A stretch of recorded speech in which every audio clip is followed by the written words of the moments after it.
Assalamualaikum warahmatullahi wabarakatuh. Selamat siang, salam sejahtera bagi semua pemirsa Paha TV. Berjumpa lagi dengan saya, Diska Perianti, staf Arsiparis Pengadilan Agama Lahat. Pada siang hari ini kita berjumpa lagi di acara Biang Motor Pahat, Bincang Siang Motivasi dan Support Pengadilan Agama Lahat. Untuk siang hari ini, alhamdulillah kita sudah berkesempatan untuk berbincang-bincang dengan salah satu tokoh utama Pengadilan Agama Lahat. Siapa lagi kalau bukan Ketua Pengadilan Agama Lahat, yaitu Yang Mulia Bapak Misdarudin SAGMH selaku Ketua Pengadilan Agama Lahat. Oke, Assalamualaikum Bapak. Waalaikumsalam warahmatullahi wabarakatuh. Ya, gimana kabarnya Pak? Alhamdulillah, sore hari ini saya senang karena saya dapat informasi baru dari Pak Waka. Hanya Pengadilan Agama Lahat kelas 1B ini sudah masuk ke kategori 3. Wow, rankingnya alhamdulillah ya, di sekitar 40-an. Jadi saya betul-betul senang ini. Oke, alhamdulillah PA Lahat mengalami kemajuan Pak ya. Insya Allah, insya Allah. Pak, kita izin Pak ya, pada siang hari ini kita akan melakukan sedikit wawancara untuk mengenai bincang motivasi dan support untuk Pengadilan Agama Lahat. Nah, topiknya kebetulan siang hari ini akan membahas mengenai tugas pokok dan fungsi pengadilan itu sendiri, gitu Pak ya, terutama di Pengadilan Agama Lahat. Oke, gini Pak, Pengadilan Agama itu sebenarnya tugas pokok dan kewenangannya apa saja Pak? Baik, Pengadilan Agama Lahat berdasarkan pasal 2 Yunto pasal 49 Undang-Undang Nomor 7 Tahun 89 tentang Peradilan Agama, sebagaimana telah diubah dengan Undang-Undang Nomor 3 Tahun 2006, terakhir diubah dengan Undang-Undang Nomor 50 Tahun 2009. Bahwa tugas dan pokok pengadilan itu menerima, memeriksa, memutus, dan menyelesaikan perkara di tingkat pertama. Itu tugas pokok pengadilan agama. Kemudian wewenang pengadilan agama itu salah satunya adalah perkawinan. Perkawinan itu kalau kita runtut semuanya ada sekitar 24. Kemudian masalah waris itu juga merupakan wewenang Pengadilan Agama Lahat. Masalah wasiat, hibah, wakaf, zakat, infak, sodako. Kemudian dengan perubahan Undang-Undang Nomor 3 Tahun 2006, itu wewenang Pengadilan Agama diperluas, yaitu ekonomi syariah. Jadi yang menyangkut dengan ekonomi syariah itu sudah menjadi wewenang Peradilan Agama.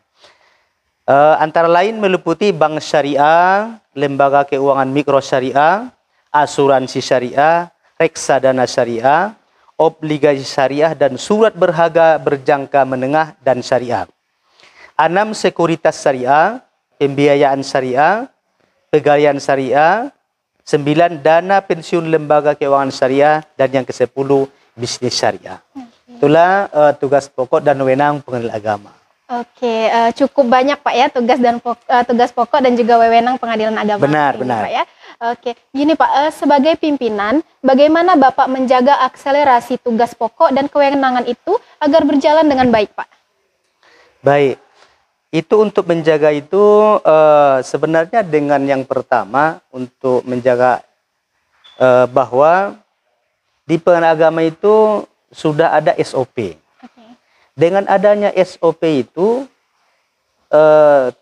tugas pokok kita itu sesuai dengan SOP, maka dengan sendirinya wewenang kita itu dapat berjalan dengan baik. Karena semua di Pengadilan Agama di seluruh Indonesia bersaing secara ketat untuk merebutkan yang pertama APM, akreditasi penjaminan mutu.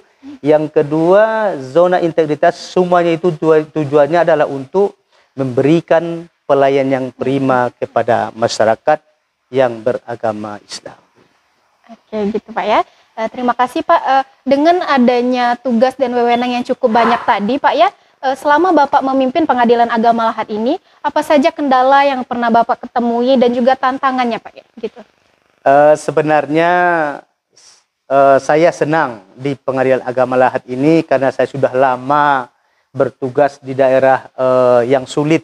Iya Pak ya. Jadi Pengadilan Agama Lahat ini bagi saya itu merupakan anugerah. Alhamdulillah. Iya, saya datang kemari semua di Pengadilan Agama Lahat ini baik dari segi SDM-nya ataupun sarana prasarana memang benar pada saat itu belum mumpuni.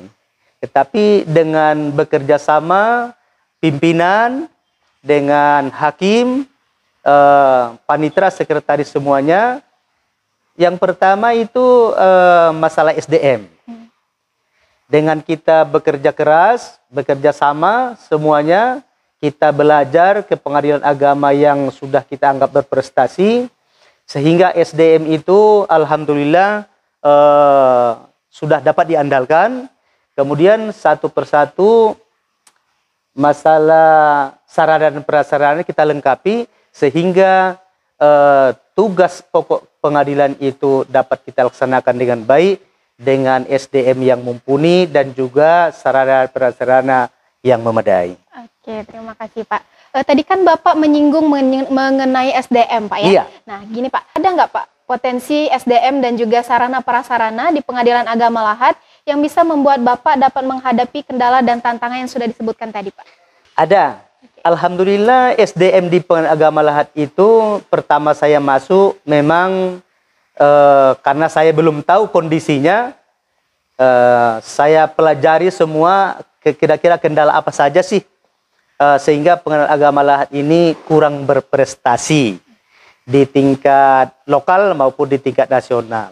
Setelah kita kerjasama dengan pegawai yang ada semua kita gerakkan dengan cara seperti yang saya sebutkan tadi. Pengadilan yang kita anggap berprestasi kita belajar, karena sekarang ini belajar itu semua serba mudah. Iya, betul. Ya, bisa melalui daring, bisa melalui telepon, semuanya bisa.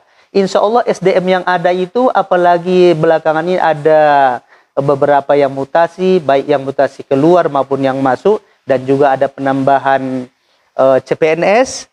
Alhamdulillah SDM yang ada di PA Lahat itu, saya merasa itu alhamdulillah sudah cukup. Nah, jadi kemudian sarana dan prasarana itu kita lengkapi satu persatu, sehingga alhamdulillah di tahun 2021 ini kita sudah lengkap. Tinggal nanti 2022 kita insya Allah target kita di situ. Yang pertama mempertahankan A excellent itu, APM itu sudah merupakan prioritas utama. Kemudian di 2022 itu target kita akan meraih zona integritas dengan predikat WBK. Oke, terima kasih Bapak. Tadi kan Bapak menyebutkan bahwa sudah cukup banyak SDM yang ada di Pengadilan Agama Lahat Pak ya. Gimana kiat Bapak membangun kekompakan tim yang ada di Pengadilan Agama Lahat Pak? Yang pertama memberikan motivasi. Dengan cara apa? Bahwa pimpinan itu harus menjadi role model. Oke, betul Pak. Harus menjadi contoh bagi yang di bawah. Saya meyakinkan kawan-kawan bahwa tujuan saya dan kawan-kawan itu adalah sama. Jadi kalau misalnya kita sama-sama berjuang, untungnya juga untuk kita. Jadi dengan cara misalnya pimpinan bekerja sama dengan hakim, juga dengan panitera dan sekretaris, kita bekerja sama untuk meyakinkan bawahan kita yang di bawah bahwa kita ini adalah bekerja sama untuk kebersamaan. Sama-sama berhasil. Nah, seperti itu, Bu. Ibaratkan sapu lidi mungkin, Pak ya. Kalau Iya. dia satu mungkin nggak bersih gitu, Pak. Benar, Kalau benar. dia digabungkan itu bisa kerjasama terus membersihkan semuanya gitu, Pak ya. Betul, betul. Oke, kita balik ke hal yang pertama tadi, Pak ya, Ya. membahas mengenai tugas pokok dan juga kewenangan pengadilan agama gitu, Pak ya. Tugas utamanya kan adalah sebagai pelayan masyarakat gitu, Iya. Pak ya. Bagaimana cara Bapak mewujudkan pelayanan yang prima kepada masyarakat, Pak? Memberikan pelayanan prima kepada masyarakat adalah target utama kita. Jadi untuk itu ada dua. Yang pertama SDM yang mumpuni. Setelah kita belajar kerjasama dengan beberapa PA yang lain untuk mempelajari tugas-tugas pokok kita semuanya, kemudian sarana dan prasarana kita lengkapi, barulah kita membuat beberapa inovasi-inovasi untuk memudahkan masyarakat yang mencari keadilan ke pengadilan ini. Misalnya, Pengadilan Agama Lahat ini mempunyai dua wilayah hukum, Pengadilan Agama Kabupaten Lahat dan Kabupaten Empak Lawang. Untuk Kabupaten Empak Lawang, kita tempatkan di satu tempat, yaitu di KUA Tebing Tinggi bagi masyarakat Kabupaten Empak Lawang yang ingin minta keadilan, dalam artian para pihak yang berasal dari Empat Lawang itu kita tempatkan di sana, kita sidangnya. Oke, ya. Dipermudah gitu, dipermudah Pak, ya? Supaya masyarakat itu dari sisi waktu sangat terbantu, apalagi dari sisi biaya.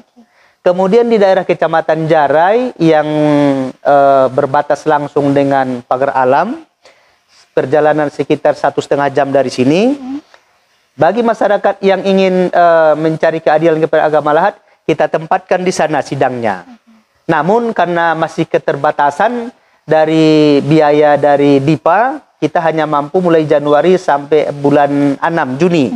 Selebihnya itu kita punya inovasi, yaitu PPKM. Oh iya, PPKM. Nah, PPKM.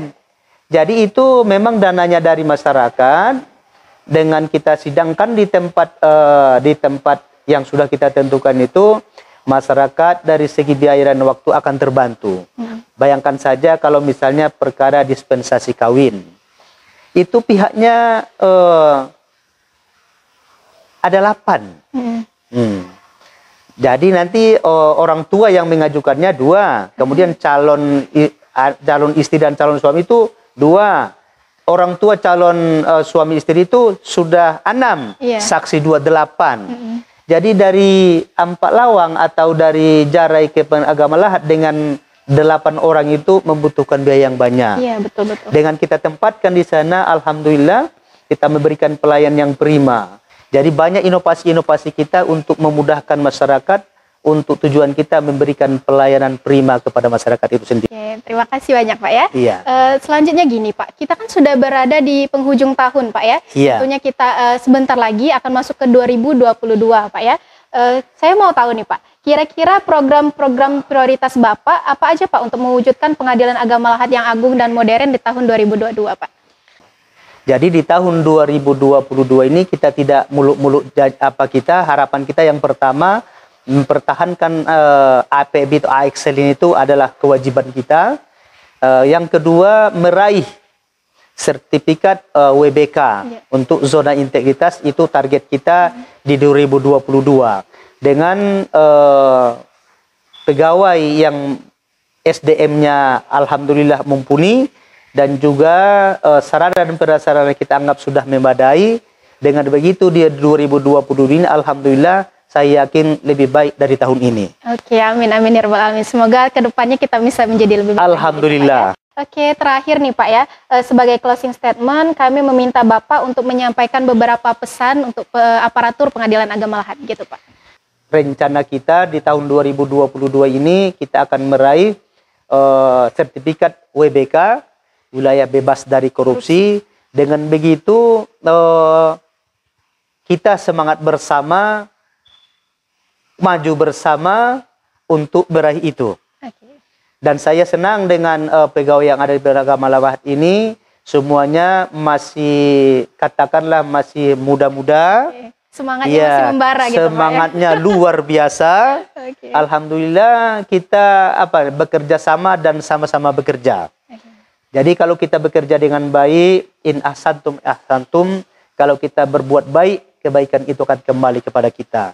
Dengan misalnya kita memberikan pelayanan kepada masyarakat, pelayanan yang prima, dengan begitu kita mendapat nilai yang baik. Kalau kita bekerja dengan baik, semangat, insya Allah hak-hak kita dan semuanya itu akan diberikan Allah dengan baik. Baiklah, terima kasih Bapak atas wawancaranya Pak ya di acara Biang Motor Pahat, yaitu Bincang Siang Motivasi dan Support untuk Pengadilan Agama Lahat. Dengan wawancara ini Pak ya, saya berharap dan kita semua berharap Pak ya gitu ya, semuanya dapat mendapatkan gambaran mengenai tugas pokok dan wewenang pengadilan gitu Pak ya. Alhamdulillah dengan adanya acara ini kita dapat mengupas gitu Pak ya, apa aja wewenang dan tugasnya gitu Pak. Oke, terima kasih banyak Bapak atas waktunya. Semoga sehat selalu Pak ya. Sama-sama. Oke, terima kasih pemirsa atas perhatiannya. Demikian acara kita di acara Biang Motor Pahat. Saya selaku pembawa acara mengucapkan mohon maaf bila terdapat salah kata. Jangan lupa untuk like dan subscribe acara Pengadilan Agama Lahat dengan nama YouTube Pahat TV. Terima kasih atas perhatiannya. Assalamualaikum warahmatullahi wabarakatuh.